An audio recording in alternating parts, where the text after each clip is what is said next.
नमस्कार, आदाब। मैं हूँ बिलाल सब्ज़वारी, एबीसी हिंदी चर्चा में आपका स्वागत। आज हमारे साथ एक ख़ास मेहमान हैं गिरधर जी, जिनसे हम बात करेंगे भारत और अमेरिका के रिश्तों पर।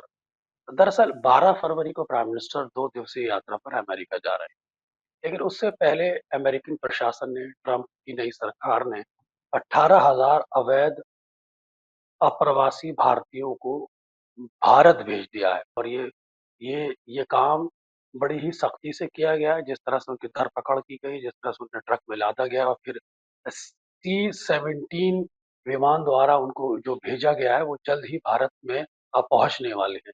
इस विषय पर हम बात करेंगे और जानने की कोशिश करेंगे किस तरह से भारत और अमेरिका के आने वाले समय में रिश्ते हो सकते हैं, क्योंकि जयशंकर ने कहा था कि उन्होंने अमेरिका के विदेश मंत्री रूबियो से इस संबंध में बात भी की थी और वो इस बात के लिए को लेकर आश्वस्त थे कि कोई रास्ता निकलेगा।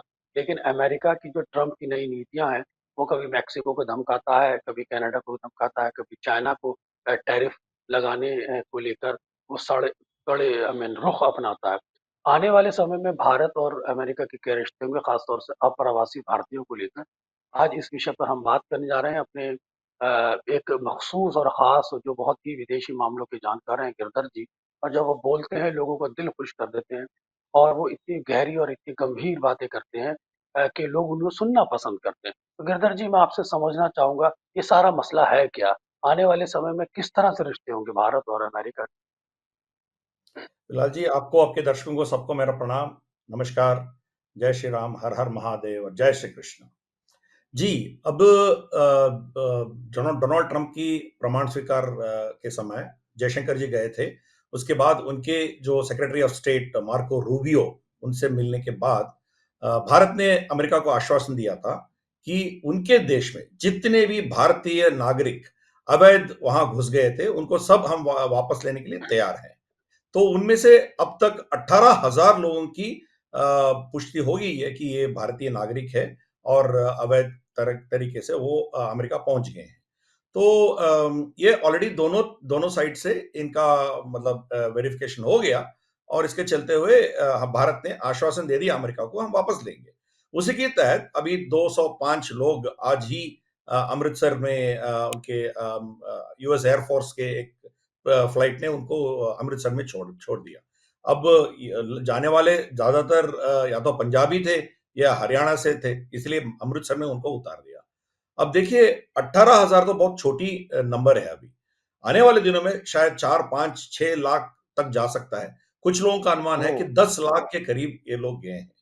अब देखिए, हुँ, किसी भी देश में अवैध तरीके से कोई घुसता है तो वो उस देश की जो नागरिक है, उनके हकों की और उनकी जो उनकी जिंदगी है उसमें बाधाएं डाल सकते हैं। जैसे भारत में भी हम देख रहे हैं, जैसे यहाँ के रोहिंग्या घुसपैठिया हो या बांग्लादेशी घुसपैठी हो, ये लोग जब भारत में आते हैं, यहाँ की जो हमारी लेबर फोर्स है, हमारी यहाँ काम करने वाले लोग हैं, उनको बहुत से दिक्कतें आ रही हैं। जहां हम दिन के मजदूरी हम 500-600 देते हैं, ये लोग आके 200 में काम करते हैं। तो क्या होगा कि यहाँ की भारत की नागरिक का जो अपना आमदनी है, अपनी निजी जिंदगी है, उसमें तकलीफें आ सकते हैं। वही चीज अमेरिका में भी हो रहा है। इसीलिए वहां कोई भी अवैध तरीके से गए हैं, वो अमेरिका से बाहर निकलना है, ऐसा डोनाल्ड ट्रंप का प्लान है और भारत ने उसको पूरा मतलब सपोर्ट दे रहा है। अब देखिए, इसमें ऐसा है कि जो लोग आए हैं, आज आए हैं 205 लोग, उनमें से लगभग 50 लोग ऐसे हैं जिसका उम्र 25 साल से कम है। मगर मतलब क्या ये यहाँ मजदूरी करके या थोड़ा मतलब कुछ ना कुछ खेती कर सकते थे या मजदूरी कर सकते थे या पढ़ के कुछ और बन सकते थे भारत में। मगर ये सब छोड़ के अमेरिका भागे हैं लोग। मतलब क्या है, उनके लिए कोई यहाँ तकलीफ की बात नहीं है। यहाँ से अमेरिका जाने के लिए उनको लाखों रुपया खर्च करना पड़ता है। फ्लाइट में जाना पड़ता है, फिर ये ब्रोकर्स और ये जो एजेंट्स होते हैं उनको पैसे देना पड़ता है। तो ये पूरे खर्चा, मतलब इतना खर्चा दे के अमेरिका जाना पसंद कर रहे हैं, मगर इस देश में वो मजदूरी या मेहनत करने की उनका सोच नहीं है। तो समझिए इनका क्या सिचुएशन है। मतलब सीरिया से कोई भाग गया, अफगानिस्तान से भाग गया या कोई और जहां जंग हो रहा है वहां से भाग गया तो हम समझ सकते हैं। भारत से क्यों भाग रहे हैं? और इनमें से गुजरात से बहुत से लोग भागते हैं। गुजरात में तो इतना खुशहाली है, इतना तरक्की है, उधर इतना बिजनेस है, धंधे हैं और इनके जीडीपी बहुत ज्यादा है, फिर भी ये लोग क्यों जा रहे हैं? तो हाल ही में आपने देखा होगा बिलाल जी, एक कुछ 7-8 महीने पहले एक घटना हुई थी कि एक जी, परिवार, एक हस्बैंड वाइफ और दो छोटे छोटे बच्चे कनाडा गए थे। वो भी शायद जी, टूरिस्ट वीजा में गए थे और वहां एजेंट को पैसे दे दिए थे। वो एजेंट का काम था कि इनको अमेरिका बॉर्डर तक लेके जाके 1 किलोमीटर 1.5 किलोमीटर के पास उनको छोड़ देना था। ये अवैध तरीके से, जहां रास्ता नहीं है, जंगलों की रास्ते से वो अमेरिका निकल जाएंगे, उस पार इनको कोई उठाएंगे। ये उनका प्लान था। मगर रात के समय हो गया था, ये लोग बॉर्डर का पार करते करते उनका रास्ता भटक गए थे। वो लोग वहां बर्फ में ये लोग फंस गए थे। सुबह चारों का जी, शव निकला। ये करोड़ों की मालिक थे ये। फिर भी उनकी सोच थी कि हमें अमेरिका में जाना है, अमेरिका में सेटल होना है। तो जब ऐसी जुनून किसी के सर पे बैठता है, तो वो पागलपन है ना। भारत भी इतना तरक्की कर रहा है, फिफ्थ लार्जेस्ट इकोनॉमी हम बन गया। इतने यहाँ रोजगार है इधर, इतने मतलब क्या करें उसको, जो कमाने का जो प्रावधान है, जो स्टार्टअप्स है, इकोसिस्टम बहुत कुछ है भारत में। तो हम पांचवें लार्जेस्ट इकोनॉमी से लेके हम तीसरे स्थान पे जाने वाले हैं। तो यहां मेहनत जी, करना इनको पसंद नहीं है, वहां जाके उस जिंदगी से ये पसंद करते हैं। तो ये जी। इसके चलते हुए ये सब तकलीफें हो रही हैं। तो मैं लेकिन पूरा डोनाल्ड लेकिन ट्रंप की गे लेकिन जो सोच है उससे सहमत हूं। और जो भी देश, जिसी भी देश में कोई अवैध तरीके से घुसता है, वहां रहने का उनका कोई हक नहीं है, तो वहां से वो निकल जाए। मगर ये अपने निजी लेकिन स्वार्थ के लेकिन चलते हुए लेकिन नहीं। लेकिन गिरधर जी, आपने बड़ी महत्वपूर्ण बातें की हैं। मैं ये समझना चाहता हूँ कि अमेरिका बड़ा अपने आप को दुनिया का सबसे शक्तिशाली देश कहता है। अमेरिका अपने आप को बड़ा हाईटेक देश कहता है।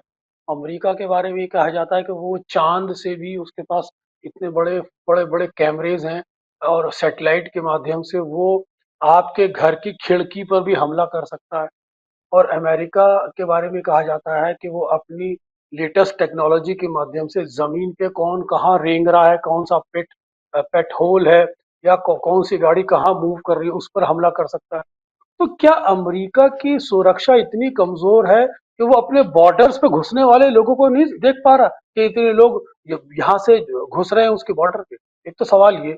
दूसरा सवाल ये है कि अगर कोई व्यक्ति भारत से जा सकता है दूसरे देश में, तो फिर आ भी सकता है, तो ये तो फिर स्मगलिंग का बहुत बड़ा धंधा चल रहा होगा।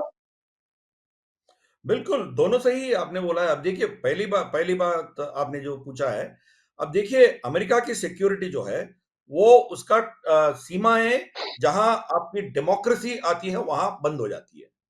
जब आपकी डेमोक्रेटिक सिस्टम है, इलेक्टोरल सिस्टम है, आपके वोट बैंक पॉलिटिक्स हैं, जब ये सब सामने आ जाएँगे, तो आपकी शक्ति किसी काम का नहीं रहेगा।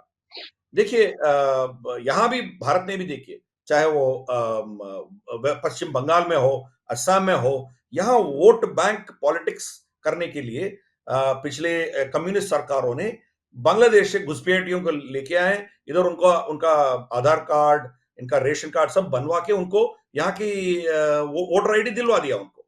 अब वहां की डेमोग्राफी इतना बदल गई है, तो वहां उनका बांग्लादेशी वोटर्स जो है, उन्हीं का चलता है उधर, और वो जिसको चाहते हैं वही वहां चुन के आ सकते हैं। यहां तक घनीकांत चौधरी का जो गढ़ माना जाता है मालडा, वहां कांग्रेस हार गई है। वहां सब किसी को भी खड़ा कीजिए, वो सब हार जाएंगे, क्योंकि ये बांग्लादेशी डिसाइड करेंगे वहां कौन जीतेगा। यहां तक हमको रिपोर्ट्स मिले थे कि पिछले कांग्रेस सरकार में असम में बांग्लादेशी घुसपैठिया एमएलए भी बन के बैठ गए थे।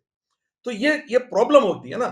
यहाँ आपके पास न्यूक्लियर हथियार हो सकते हैं, आपके पास तोप हो सकते हैं, फील्ड गन्स, एयरक्राफ्ट, सब कुछ हो सकते हैं, मगर आपकी जो डेमोक्रेटिक वोट बैंक पॉलिटिक्स आपको सीमित करते हैं। तो यहां तकलीफ होती नहीं, है। वो बात, सेम ये प्रॉब्लम बात अमेरिका में ठीक भी है। यही प्रॉब्लम है। हाँ, लेकिन मैं गुरदत्त जी आपसे ये समझना चाह रहा हूँ कि चलिए मान लीजिए ये भारत की डेमोक्रेट पॉलिटिक्स की प्रॉब्लम हो सकती है, और भारत के अंदर जो पॉलिटिकल कंपल्शन है अपने वोट बैंक को साधने के लिए लोग ऐसा करते हैं। लेकिन एक तो हमें ये समझने की जरूरत है कि हमारे यहाँ से अवैध प्रवासी, अवैध भारतीय बिना किसी आई मीन दस्तावेज के जब अमेरिका में जाते हैं, तो एक तो हमारे यहाँ ही अपना चेक रहना चाहिए उसका, क्यों जा कैसे रहे हैं वो गुजरात और पंजाब से, एक तो यही वाली बात है। और फिर अगर अगर अमेरिका में वो जा रहे हैं, तो अमेरिका में कौन सा पॉलिटिकल कंपल्शन है उनका? अमेरिका में उन्हें कौन बसाना चाह रहा है वहां भारतीयों को? अगर आप ये वाला लॉजिक भारत में लेते हैं, तो फिर ये लॉजिक अमेरिका में कौन इस तरह की बात कर रहा है? किसके वहां पे सोच रहे हैं जो उनको अपने पॉलिटिकल एडवांटेज के लिए इस्तेमाल करना चाहता है? किस लॉजिक से, मैं समझना चाह रहा हूँ। मैं वही कहने जा रहा था, जैसे भारत में वोट बैंक पॉलिटिक्स चलता है, उसी तरह अमेरिका में भी वोट बैंक पॉलिटिक्स चलता है। इसीलिए वहां की डेमोक्रेट पार्टी जो है, डेमोक्रेट रिपब्लिकन दो पार्टी है उधर, डेमोक्रेट पार्टी जो है वो यही वोट बैंक पॉलिटिक्स चलाना चाहती है।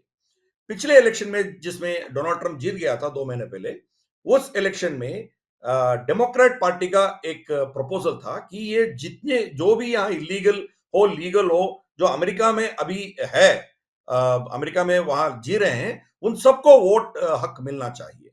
वो उनका एक प्रपोजल था। मतलब क्या है, जी। धीरे धीरे से इनको अवैध तरीके से लोगों को घुसाएं और उनका समर्थन दें। वो सब अपना डेमोक्रेट पार्टी का एक गढ़ बन जाएंगे, एक डेडिकेटेड वोटर बेस बन जाएंगे। तो ये उनका सोच है। जैसे भारत में वोट बैंक पॉलिटिक्स चलता है, अमेरिका में भी वही पॉलिटिक्स चल रहा है। तो इस बार डोनाल्ड ट्रंप नहीं जीतता, फिर आने वाले कोई दशकों तक रिपब्लिकन पार्टी का जीतने का कोई उम्मीद ही नहीं है, क्योंकि वहां की डेमोग्राफी बहुत बुरी तरह के तरीके से उसको बदल बदल दिया था। मतलब ये वेनेजुएला से, कोलंबिया से, लैटिन अमेरिका, मेक्सिको, फिर यहाँ सीरिया, गल्फ से, अफ्रीका से, कहां से लोग जी। आके उधर इलीगली अमेरिका में घुस गए हैं। उनको पनाह देने जी। वाले डेमोक्रेट पार्टी था। अब वहां की जो बॉर्डर जार थी वो कमला हैरिस थी। कमला हैरिस जी। कुछ नहीं किया, तो किसी को नहीं रोका। अब जब अनुमान, मतलब एस्टिमेट्स तो बहुत है, कोई 30 लाख तक घुस गया ऐसा कुछ लोग बोलते हैं, कोई 20 लाख बोलते हैं, कोई 15 लाख बोलते हैं। मतलब उसका कोई कोई एस्टिमेट ही नहीं है कितने लोग घुस गए हैं, कितने लोग आ गए हैं। डोनाल्ड ट्रंप अब पहले उनमें जो क्रिमिनल एलिमेंट्स है उनको निकाल रहे हैं, बाद में बाकी लोगों को भी निकालने का उनका प्लान है। कितने लोगों को निकाल पाएंगे? 25-20 लाख लोगों जी। को निकालना हो तो कितना मुश्किल है। वहां के कोर्ट सिस्टम अलग जी। है, जो भी है। तो same vote bank politics Bharat में जो चलता है उधर भी चल रहा है। इसीलिए मैं जो स्टेटमेंट दिया था कि डेमोक्रेसी लिमिटिंग फैक्टर होती है। आपकी जो डेमोक्रेटिक देशों में ही ये प्रॉब्लम होती है, नॉन डेमोक्रेटिक देश में जी। तो कोई प्रॉब्लम नहीं है। तो इसीलिए जी। यहाँ जैसे हमारी लोग वहां जाते हैं, वैसे हमारे देश में बहुत लोग घुसपैठी कर रहे हैं ना। जैसे मैंने कहा, रोहिंग्या हो, बांग्लादेशी जी। हो, जी। जी। जी। आजकल तो म्यांमार से भी लोग आ रहे हैं। पिछले मतलब जी। कोई 60-70 साल पहले टिबेटन्स आए थे, मतलब जी। जी। दलाई लामा और उनके जितने भी थे वो लोग आए थे। वो तो अवैध तरीके से आए थे ना, हमने कोई वीसा नहीं दिए थे उनको। फिर बाद जी। में शरणार्थी बन के आए थे, हम उनको शरण दिया, वो अलग बात है। मगर बहुत से लोग जी। हमारे देश में भी ऐसे पहले भी आए थे। श्रीलंका से आए थे तमिल लोग, जब एलटीटी की प्रॉब्लम हो रही थी। तो जी। हर देश में जब बाहर से कोई आता है, तो उसका सोसाइटल इम्बैलेंस होता है और समाज में कुछ ना कुछ तकलीफें आते हैं। तो इसीलिए जी। जी। डोनाल्ड ट्रंप की जो पॉलिसी है, मैं उसका पूरा समर्थन करता हूं। हर देश ऐसा ही सोचना चाहिए। वो कोई जी। रिलीजियस जी। बेसिस में नहीं देखना चाहिए। अब देखिए, जी। बंगाल जी। के मुसलमान, असम के मुसलमान भी बांग्लादेशी मुसलमान से तंग आ गए हैं वो लोग, क्योंकि वो जी। जी। मुसलमान की जी। बात नहीं, इस्लाम की बात नहीं है, घुसपैठी की मामला है, इकोनॉमिक प्रॉब्लम है। जी। ये जी। लोग आके इनके जमीन जी। पे कब्जा करते हैं, इनके जो जीने का सावधान है, जमीन संसाधनों पे संसाधनों कब्जा के करते हैं, ऊपर, ठीक कह रहे हैं आप। बिल्कुल बिल्कुल लेकिन उनके ऊपर लेकिन कब्जा अब प्राइम मिनिस्टर, हाँ, अब ठीक कह रहे हैं, प्राइम मिनिस्टर का 2 दिवसीय दौरा है। 12 फरवरी को प्राइम मिनिस्टर अमेरिका में होंगे। साथ ही साथ एक तो मैं ये समझना चाह रहा हूँ कि क्या संभावना है ट्रम्प से, किन लाइंस पर वो बात करेंगे। और साथ ही साथ दूसरा सवाल मेरा ये है कि जब ये 10 लाख के लगभग, जैसे आपने बताया, जब ये दोबारा भारत में आएंगे ये लोग, अप्रवासी भारतीय यानी अवैध भारतीय, तो या तो पंजाब में आके बसेंगे या गुजरात में आके बसेंगे। तो यहाँ पर फिर एक एक तरह से डेमोग्राफिक जो बैलेंस है वो इम्बैलेंस होगा। फिर यहाँ हिंदुस्तान में एक समस्या पैदा हो सकती है। ये हमारे भारतीय ही है, इनको इनको तो दोबारा निकाला नहीं जा सकता, क्योंकि अब तो इनको स्वीकार ही करना पड़ेगा। तो ये संसाधनों पे दोबारा इंक्रोच करेंगे। तो आपको लगता है कि जो इंटरनल फॉल्ट लाइंस हैं, जो पहले से लोग मौजूद हैं, वो आने वालों के बीच में झगड़े तो नहीं होंगे दोबारा? देखिए ये ये दोनों हमारी सवालों बात पर है। मैं चाहूंगा। हाँ जी, दूसरे सवाल में पहले उसका समाधान देता हूँ। ये लोग हमारी भारतीय हैं, हमारी लोग हैं। तो जब ये वापस आएँगे कोई डेमोग्राफिक चेंज नहीं होगा। वो जिस गाँव से गए हैं उसी गाँव में जाएँगे, उसी शहर में जाएँगे, उसी स्टेट में जाएँगे। तो उसमें कोई डेमोग्राफिक चेंज तो आएगा नहीं है। वो चाहे हिंदू हो, मुसलमान हो, उसे कोई लेना-देना नहीं है। ये अपने हैं और अपने देश में वापस लौट रहे हैं। इसलिए कोई इम्बैलेंस मैं नहीं देखता हूँ। ये इधर काम करना नहीं चाहते हैं या इनको यहाँ काम नहीं मिला है या किसी और वजह से ये लोग चले गए। फिर दोबारा आएँगे इधर अपना ज़िंदगी गुज़ारा करने के लिए यहाँ कुछ ना कुछ उनको करना पड़ेगा। ऐसा नहीं है कि भारत की सरकार बैठे-बैठे इनको खाना खिलाते रहेगी, ऐसे नहीं है ना। वो तो कुछ ना कुछ करना पड़ेगा, मज़दूरी करना पड़ेगा या कोई पढ़ना पड़ेगा, पढ़ना चाहिए, कुछ तो करना चाहिए इनको। तो वो अपना ज़िंदगी गुज़ारा करने के लिए इस देश में बहुत कुछ उपलब्ध है, बहुत कुछ है। तो वो उस एंगल से नहीं देखता हूँ। जो भी हो इस इंक्लूडिंग जो लोग जो अब आतंकवादी तंजीम पाकिस्तान में भी चला रहे हैं, भारत से यहाँ से पलायन होके, उनको भी भारत आना है। यहाँ की हमारी जो लॉ, हमारी जो संविधान है, इनके सामने सरेंडर होना है। जो भी हमारी कोर्ट्स डिसाइड करते हैं, उसके मुताबिक इनको करना है। बाद में यहाँ शहरी बन के रह सकते हैं। जैसे क्या है उसका नाम भूल गया मैं। अबू सलीम और मोनिका दोनों भाग गए थे ना, तो अबू सलीम वापस आ गया। वो हमारी कोर्ट्स के मुताबिक वो जेल में है। जेल से छूट के आएगा तो आराम से वो नॉर्मल जिंदगी जी सकता है ना। जैसे हाजी अली था, हाजी मस्तान, सॉरी, हाजी मस्तान एक बहुत बड़ा स्मगलर था पहले। तो कोर्ट्स ने उसको छूट दे दी, आराम से जिंदगी जी के वो मर जी, गया। ये बात नहीं है। वो क्रिमिनल एलिमेंट है या नॉर्मल आदमी है, जो भी है, भारत की शायरी है। He is a citizen of, इस जी, देश का सिटीजन है। तो वापस आने में हमें कोई एतराज नहीं, कोई तकलीफ नहीं है। उनको जरूर यहाँ आना है। यहाँ आने के बाद अपना साधन जो भी काम चलाना है वो करें। ये इसलिए उसमें हमें कोई बाधाएं नहीं है, कोई फ्रिक्शन मुझे नहीं दिखता है। ये लोग जी, यहाँ से अपने निजी स्वार्थ से लोग भागे, तो वापस आएंगे, कोई दिक्कत जी, नहीं है। और दूसरी बात, मोदी जी ट्रंप से क्या बात वार्तालाप करेंगे, क्या होगा उधर? देखिए, ये ऑलरेडी हमने एक्सेप्ट कर दिया। जो भी इलीगल है, अवैध तरीके से गए हैं, उनको वापस लेने के लिए भारत मंजूरी दे दी है। तो उसमें कोई डिस्कस करने की बात ही नहीं है उधर। तो उस दिशा में कोई चर्चा नहीं होगी, ऐसा मैं समझता हूँ। दूसरा, यहाँ लीगली हमारे लोग जो जाते हैं, उनके तकलीफें हैं। जैसे H1B वीजा हो या ग्रीन कार्ड होल्डर्स की प्रॉब्लम हो, अपने निजी परिवार को लेके जाने की इश्यूज हो। जैसे कोई यहाँ से शादी करता है, तो यहाँ से बीवियों को लेके जाने में दिक्कत होती है, उनको वीजा नहीं मिलता है, परमानेंट रेजिडेंसी नहीं जी, मिलती है, ऐसे बहुत कुछ दिक्कतें हैं। उन चीजों के बारे में कुछ चर्चा हो सकते हैं। मगर ये जी, जो नागरिकता और किसको उस देश में परमिट देना है, किसको रोकना है, ये सब उस देश का अपना सॉवरेन राइट होता है। इसलिए उसमें ज्यादा चर्चा जी, नहीं होगी, मगर कुछ बात तो जरूर होगा। मैक्सिमम डिस्कशन वहां इन दोनों के बीच में ये होगा कि इंडो पैसिफिक रीजन में हमें क्या करना है, और भारत की जो अमेरिका से जो रिश्ता बढ़ रहा है, उसके जो मूल बिंदु हैं, उसके बारे में चर्चा होगी। पहला मोस्ट इंपॉर्टेंट चर्चा होगी कि हमारी जो तेजस फाइटर्स की F404 और 414 जो हमें इंजन मिलना था, वो नहीं मिला है। अभी लगभग 2 साल हो गया। मार्च में फर्स्ट सेट आएगा, ऐसा वो लोग कह रहे हैं। जब तक वो नहीं आएंगे, तब तक हमारी वायुसेना जो है, उसकी क्षमता बहुत कमजोर हो गई है।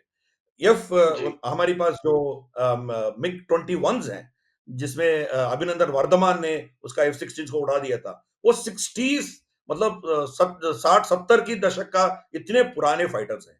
उनको हम रिटायर करने जा रहे हैं लेकिन इस हमने साल या रफेल तो खरीद ही लिए हैं, रफेल तो खरीद ही लिए हैं हमने लेटेस्ट, तो उसके अंदर एक शक्ति तो आई है 36 वायुसेना में। जी, राफेल 36 ही हमने खरीदा है। हमारी 32 जी, स्क्वाड्रन की जरूरत है। अभी हमारी कोई 24-25 तक पहुंचने वाले हैं। तो ज्यादा चाहिए हमें। हम्म, तेजस ही उसको पूर्ति कर आजाद। सकती है, और तेजस का इंजन हम्म, अमेरिका से आना है। देखिए, पहले जी, हम अमेरिका से कुछ भी नहीं खरीदते थे, क्योंकि वो हमें ब्लैकमेल कर सकता था। हम वहां से F-16 लिया होता, तो जब हमारी जरूरत होती, जब पाकिस्तान के खिलाफ हम हमले करते, तो ये हमें इंजन या स्पेयर पार्ट्स देना बंद कर देंगे। तो हम क्या करेंगे फिर? इसीलिए अमेरिका अमेरिका से हम बहुत दूर रहते बहुत साल तक। हम्म, फाइनली तेजस के बारे में हमने एक रिस्क लिया, और अमेरिका को बोला हम्म, ठीक है, हम आप ये चाहते हैं कि हम रशिया की इन्फ्लुएंस से, रशिया की उनकी पकड़ से आपकी आपके साथ दोस्ती बढ़ाएं, तो ठीक है हम करेंगे, आप हमें ये इंजन दे दीजिए। जब ये इंजन हुँ, देने हुँ, में भी इतना देर लग गई, तो फिर दोबारा हमारी जो पहले से हमारी शंकाएं थे, हमारी जो इनके रिश्ते में हमारी जो ट्रस्ट डेफिसिट था, वो तो वही की वही रह गई ना फिर। इस चीज जी, में जी, बहुत सीरियसली बात होगी।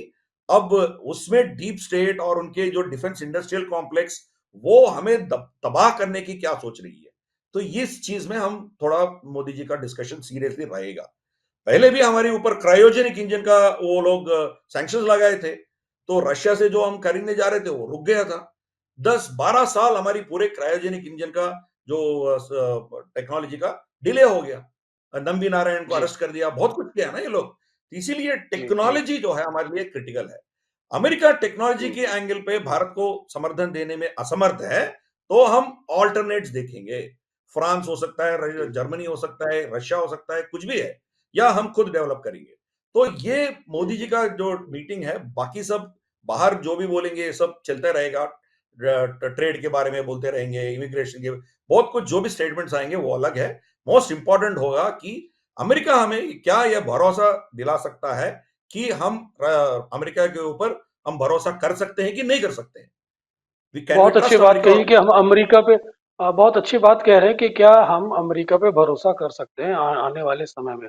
यही बहुत महत्वपूर्ण होगा प्राइम मिनिस्टर और ट्रम्प के बीच में मुलाकात का। लेकिन आपने देखा होगा कि चाइना के साथ चाइना ने जो अपना एक सॉफ्ट रुख अपनाया है और अपनी सेनाओं को पीछे हटाया है, इसके बारे में जयशंकर ने भी कहा था। तो अगर अगर हम बहुत ज्यादा क्लोज जाते हैं अमेरिका के, तो फिर वो रिवर्स कहीं ना कहीं चाइना रिबटल तो नहीं करेगा। किस तरह से अपने फोर्सेस को उसने पीछे हटाया है गालवान से और I mean spring I mean से। तो अब आने वाले समय में आपको लगता है कि चाइना के साथ भी हमें बैलेंस बना के चलना है, क्योंकि ज्यादा ट्रस्ट अमेरिका पे नहीं किया जा सकता। पड़ोसी देश से भी रिश्ते सुधार के रखने ही चाहिए, क्योंकि China China Afghanistan I mean आपका बांग्लादेश और पाकिस्तान का एक फिर दोबारा एक स्ट्रेटेजिकल ट्रायंगल बन रहा है। तो हमें हमें अपने पड़ोस को भी देखना है ना, उसकी इनकी शक्तियों को भी तो डिफ्यूज करना है ना हमको। तो हमें ज्यादा अमेरिका की तरफ ना बढ़ के चाइना से भी अपना ट्रेड रिलेशन मेंटेन रखना चाहिए। क्या बिल्कुल क्या आपको क्या इसीलिए लगता है किस तरह से कूटनीति होनी चाहिए? बिल्कुल, बिल्कुल सही बोला आपने। इसीलिए हमने चाइना के साथ ये समझौता किया है और डिसएंगेजमेंट कर दिया है एलएसी के ऊपर। और चाइना की पीएलए भी हट गई है, हम भी हट गए। फिर इसीलिए मोदी जी शी जिनपिंग से मुलाकात भी किए थे कजान में, रशिया में, ब्रिक्स समिट के दरियान जिसमें मीटिंग में। तो अब देखिए हमारी नीति साफ थी। अब जब तक हमारी सरहदों को शांति नहीं बनाए रखेंगे, तब तक हम हमारी रिश्तों में सुधार नहीं आ सकता है। तो वही हम लेके चल रहे हैं अभी। इसीलिए फिर दोबारा उनसे मुलाकात भी किया। नहीं तो गलवान के बाद ये दोनों कभी मिले नहीं, ऑफिशियली नहीं मिले। कोई G20 में हाथ शेक हैंड करके चले गए, ऐसे इससे ज्यादा नहीं हुआ है।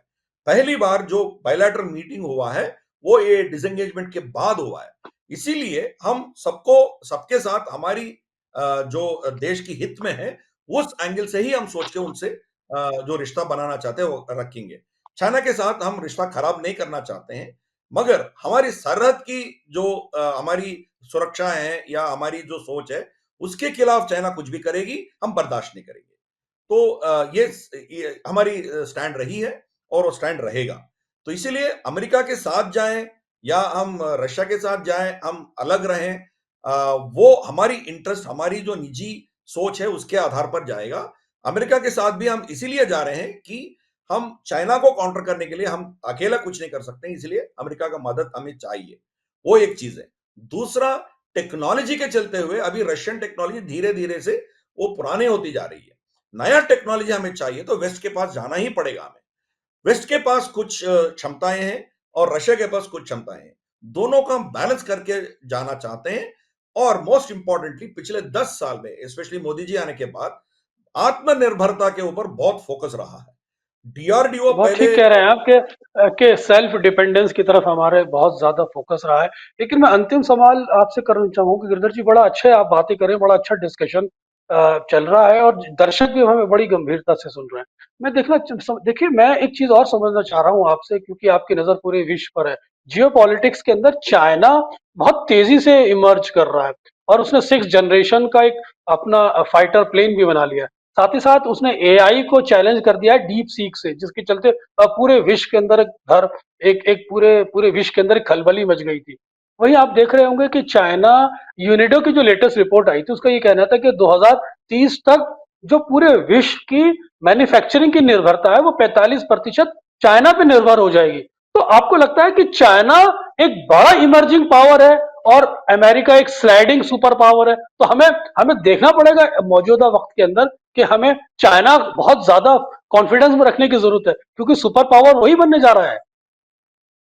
देखिए, कोई भी सुपर पावर बने, उससे उसके साथ हम पंगा नहीं लेना चाहते हैं, मगर दोस्ती भी जो करनी है हमारी टर्म्स के ऊपर हम करना चाहते हैं। इसीलिए पहले जो अमेरिका एक सुपर पावर थी, फिर भी हम उनसे इतना ही रिश्ता रखा है जितना हमारी फायदा में था। चाइना के साथ भी वही करने जा रहे हैं हम। अब देखिए, चाइना की बात आपने किया है कि आप कह रहे हैं कि वो सुपर पावर बनने जा रही है और अमेरिका एक डिक्लाइनिंग पावर है। अमेरिका डिक्लाइनिंग पावर है, ये सबको पता चल रहा है। चाइना इमर्जिंग पावर है, ये बहुत बड़ा प्रश्न है। क्योंकि चाइना के अंदर आपने सिक्स्थ जनरेशन की जिक्र किया है। वो सिक्स्थ जनरेशन वो खुद क्लेम कर रहा है। अब देखिए, उसका फोटोग्राफ देखिए, उसको वीडियो देखिए। उनके पास 3 इंजन हैं। उस फाइटर में 3 इंजन हैं। अब 3 इंजन होगा तो हीट सिग्नेचर ज्यादा होगा। जब हीट सिग्नेचर ज्यादा होगा तो रडार में आपको पकड़ना बहुत आसान हो जाएगी। तो इसीलिए वो सिक्स जनरेशन है नहीं है। और सिक्स जनरेशन का क्या परिभाषा है, क्या डेफिनेशन है, उसके चाइना का क्या परिभाषा है, वो अलग डिस्कशन हो सकती है। मगर उनके पास दो तीन चीज का बहुत मतलब क्या कमी है चाइना में। एक तो इंजन टेक्नोलॉजी उनके पास नहीं है। उनके इंजन बहुत घटिया टेक्नोलॉजी है। दूसरा, उनके मेटलर्जी जो है वो बहुत वीक है। तो इसीलिए वो रशिया के ऊपर डिपेंडेंट होता है। अब उनके खुद के इंजन बना के जो submarine so called stealth submarine ये लॉन्च किए थे, वो जब मलक्का स्ट्रेट से होते हुए अंडमान सी में प्रवेश किए थे, हमारी सेना ने उसको पकड़ लिया। हमने उसको मैसेज भेज दिया कि वेलकम टू इंडियन ओशन करके हमने मैसेज भेज दिया। उसका मतलब क्या है कि आप हमसे चुप के नहीं जा पा रहे हो, आपकी टेक्नोलॉजी हमसे चुपी नहीं है। सिमिलरली हमारी फॉर्मर एयरफोर्स चीफ, जो पिछले एयरफोर्स चीफ था, वो रिटायर होने के बाद एक अधिवेशन में उनका एक भाषण है जिसमें वो कहा है कि हमारी जो रफाइल्स हैं, उनके जो JF-20 ऑलरेडी उनके क्या कहते हैं उसको, फिफ्थ जनरेशन या स्टेल्थ फाइटर में गिना जाता है। JF-20 तिब्बत के साइड पे जो जा रहे थे, हम उसको लॉक किया था। आप एयरफोर्स की परिभाषा जानते हो। लॉकिंग का मतलब होता है कि आप जो आगे जाने और एयरक्राफ्ट के पीछे आप लगाते हो और इसका लाइन में आपका लॉक हो जाता है। मतलब आप मिसाइल फायर करेंगे, श्योर शॉट उसको आप शॉट डाउन कर सकते हैं, उसको मार सकते हैं। तो वो लॉक कर दिया। मतलब युद्ध नहीं चल रहा है, युद्ध हुआ होता तो हम आसानी से उसको मार सकते थे। मगर मतलब क्या है, वो स्टेल्थ फाइटर है। फिर भी हमारी 4.5 रफाइल ने उसको पकड़ लिया। मतलब उसका स्टेल्थ जी। कितना है, उसका कैपेसिटी क्या है, हम समझने चाहिए। तो वो बहुत कुछ बोलता है। शुनजू की पॉलिसी अडॉप्ट करता है। आप अपने शत्रुओं को पहले से डरा के रख दो। इतना डराओ कि वो जी। डर के मारे आपके साथ युद्ध करना बंद कर देगा, युद्ध भी नहीं करेगा। ये उनका जी। अप्रोच है। इसीलिए वो चाइना जो भी बोलता है, वो ऐसे कि ऐसे हम एक्सेप्ट करने की जरूरत नहीं है। हाँ, ये मान के चलना है वो एक पावर है, सुपर पावर बनने के ख्वाब रखता है। बहुत क्षमता है उसमें। टेक्नोलॉजी बहुत अब्सॉर्ब किया है, आर्टिफिशियल इंटेलिजेंस को बहुत चीजों में। अब आते हैं आर्टिफिशियल इंटेलिजेंस के बारे में। जो डीप सीक की बात आपने क्या कहा है। अब ये क्वेश्चन ऑफ आर्टिफिशियल इंटेलिजेंस भी एक बहुत बड़ा प्रश्न है। ना ये आर्टिफिशियल है, ना ये इंटेलिजेंस है। ये क्या है? This is more smarter search engine, उससे ज्यादा कुछ नहीं है। अब जब हम्म। कम्युनिस्ट सोच के चलते हुए आप वहां बहुत से रेस्ट्रिक्शंस करते हो, सेंसरशिप करते हो, तो डीप सीक क्या आपको देगी? क्या आप जाके पूछिए, कम्युनिस्ट अट्रोसिटीज अगेंस्ट डेमोक्रेसी करके आप डीप सीक में जाके पूछिए, क्या मिलेगा? क्या आपको टियानामेन स्क्वायर का अटैक्स मिलेंगे? उसमें नहीं मिलेंगे ना। तो ये इंटेलिजेंट कैसे हो गया? तो ये चीज है ना। तो जितना आप सरकार कंट्रोल करती है, जो चीज आप उसमें आपके पॉलिटिकल एंगल से आप उसको पकड़ के रखते हो, उतना ही वो देगी। उससे ज्यादा उसका कोई है नहीं है।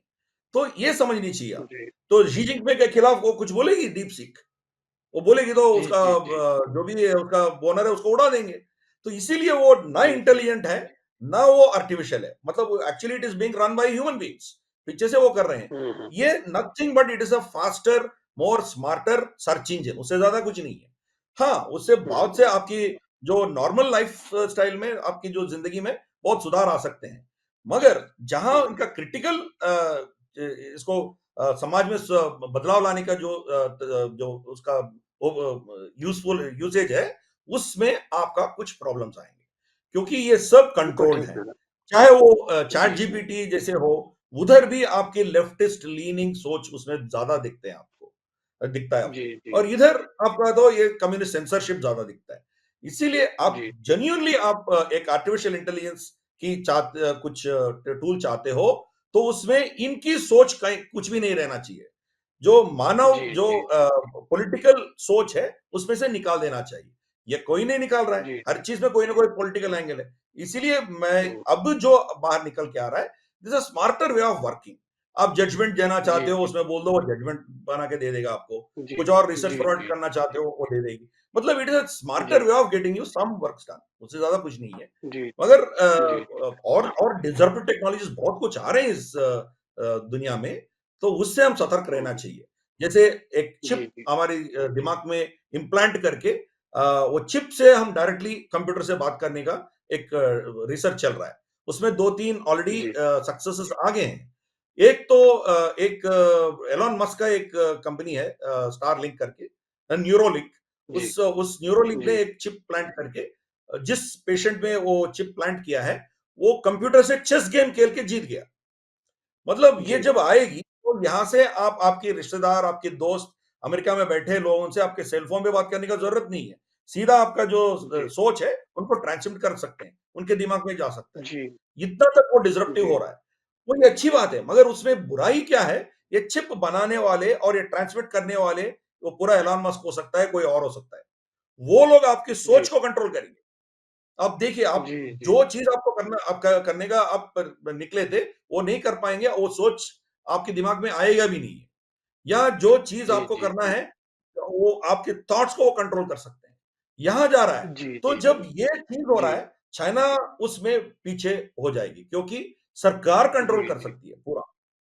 अमेरिका जी, में जी, कंपनीज जी, कंट्रोल करते हैं, और चाइना में सरकार कंट्रोल कर सकती है। दोनों को जी, कंट्रोल से जी, जब जी, बाहर जाएँगे, तभी आपकी टेक्नोलॉजी का कुछ फ़ायदा होगा।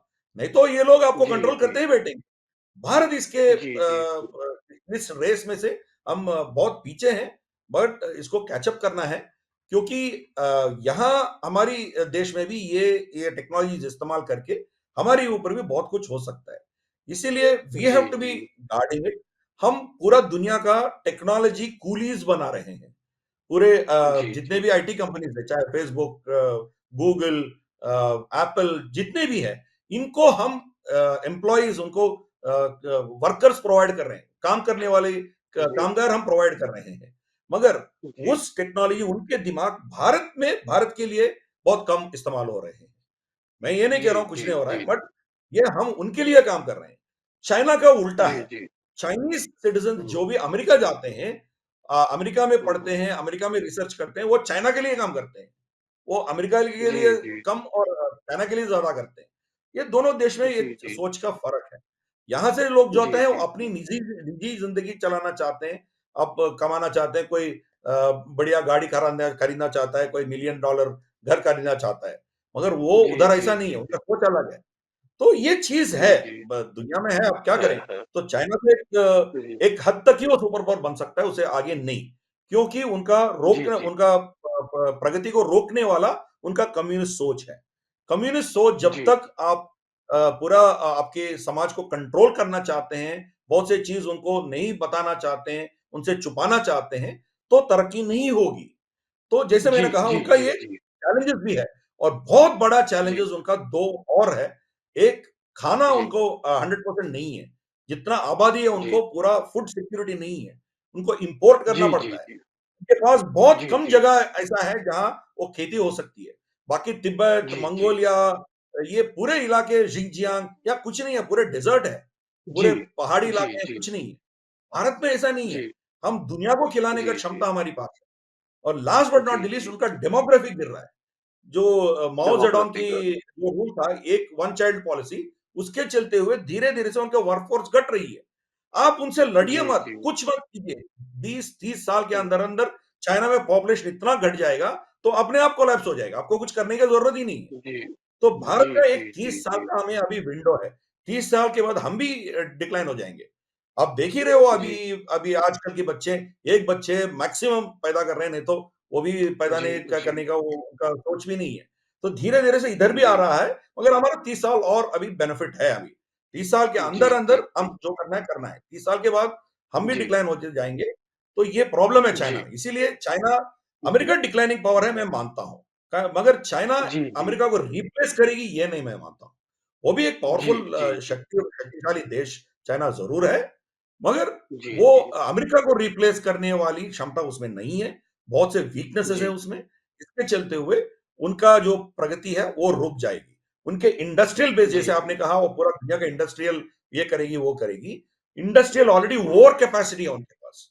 इतना ओवर ओके, कैपेसिटी है उनके पास, वो ओवर कैपेसिटी को वो इस्तेमाल करके पूरे दुनिया को तबाह करने चली है। अब देखिए उनके पास जी, ईवी मशीन, ईवी कार्स इतने प्रोड्यूस कर रहे हैं, पूरा दुनिया को वो सप्लाई कर सकता है। तो बाकी देश क्या जी, करेंगे? एलन जी, मस्क जी, थोड़ी चुप बैठेगा, कोई और चुप बैठेगा क्या? जी, तो इनके ऊपर टैरिफ्स जी, लगाएँगे, इनके ऊपर सैंक्शंस लगाएँगे, कुछ ना कुछ करेंगे ना। अपना देश को बचाने जी, के लिए कुछ जी, करेंगे। हमने क्या किया, टिकटॉक को बंद कर दिया। इनके बहुत से चीज़ जी, जो सस्ती आ रही थी उनको बंद कर दिया। वैभव, गिवो जो भी है जी, उनमें भी हम बहुत बाधाएँ डाल दिया उसमें। तो हर देश यही जी, करेगा ना, जी, यूरोप जी, में भी इनके ऊपर सैंक्शन जी, लगाया ना। इसीलिए वो जी, पूरा जी, दुनिया का जी, मार्केट मैन्युफैक्चरिंग हब बनना चाहता है, तो बाकी लोग तो तबाह होने के लिए तैयार नहीं है ना। इसीलिए उनका भी जी, जी, एक बिल्कुल लिमिट ठीक कह होगा, रहे हैं। उससे ज़्यादा आप बिल्कुल बिल्कुल ठीक कह रहे हैं। बहुत ही अच्छा आपने क्रिटिकल एनालिसिस किया। इसीलिए मैंने इस तरह का आपके सामने सवाल भी रखा था कि आपने इसकी सारी डायमेंशन पे बात की। और गिरधर जी का ये कहना है कि अमेरिका ज़रूर एक स्लाइडिंग सुपर पावर है, लेकिन चाइना उसको रिप्लेस करेगा या चाइना सुपर पावर बनेगा, उस पर उन्होंने बहुत ही अपनी रचनात्मकता के साथ सवाल खड़े कर दिए। और साथ ही साथ उन्होंने एक बहुत ही महत्वपूर्ण बात की कि चाइना के सुपर पावर बनने में या चाइना की emerging power super emerging power बनने में जो उनके यहाँ की जो कम्युनिस्ट सोच है वो बहुत बड़ी बाधा बन के उनके सामने खड़ी है। वहीं उन्होंने ये भी कहा कि आने वाले समय में जो पॉपुलेशन रेशो है चाइना का वो निरंतर घट रहा है, जिसके चलते उनकी मैन्युफैक्चरिंग पे भी भविष्य में फर्क पड़ सकता है। हालांकि भारत और चाइना की जब तुलना की जाए तो 30 साल का विंडो अभी हमारे पास मौजूद है और इस 30 साल के विंडो में भारत यकीनन एक विश्व की आर्थिक शक्ति बनने की तरफ बढ़ रहा है। Prime minister Narendra Modi ji America की यात्रा पर 12 फरवरी को जाने वाले हैं और वो यकीनन भारत के संबंध में, भारत की रक्षा के संबंध में, भारत की और अपने हितों को साधते हुए अमेरिका से बात करेंगे और साथ ही साथ भारत की जो कूटनीति है उसमें चाइना के साथ संतुलन बनाने की जरूरत है। और कुल मिलाकर ये कह सकते हैं कि भारत जब जब सोचेगा तो अपने राष्ट्र हित को ही प्राथमिकता पर रख के सोचेगा और आगे बढ़ेगा। गिरधर जी, आपने हमसे बात की, आपका बहुत बहुत शुक्रिया। मैं आपसे गुजारिश करूंगा आगे भी इसी हमारे कार्यक्रम में आते रहें। एबीसी दर्शकों से मेरा निवेदन है कि एबीसी को निरंतर सब्सक्राइब करते रहें, अपने सभी प्लेटफॉर्म पे शेयर करते रहें और अपनी विचार को हमें कमेंट्स बॉक्स में प्राप्त कराते रहें। धन्यवाद। एबीसी हिंदी न्यूज आज ही जुड़िए हर खबर के साथ।